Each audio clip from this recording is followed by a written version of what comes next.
அதிசயமா வெங்காயம் வச்சுட்டு இருக்கீங்க. கறி எடுக்க போறா, அதனால அவ்வளவு பரபரப்பா வேலை செஞ்சுட்டு இருக்கிறேன் காலையில.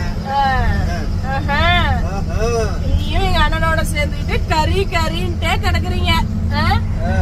ஆமா, நீங்க வந்து கறி சாப்பிட மாட்டாங்க, என்னோட சேர்ந்துதான் கறி தின்னு அவங்க கெட்டு போயிட்டாங்களாமா.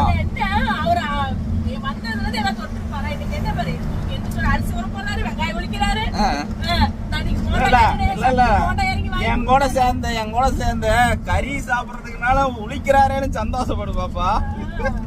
வீட்டுல வந்து செய்யல, வீட்டுல நாங்க செய்யற மாதிரி நீ செய்வியா பாப்பா? உனக்கு சமைக்க தெரியுமா பாப்பா? சமைக்கல தெரியும் இல்ல, சமைக்க தெரியும் சத்தியம் பண்ணி சொல்லு. சத்தியமா சமைப்பேன், சாப்பிட்டீங்களுக்கு தெரியும்.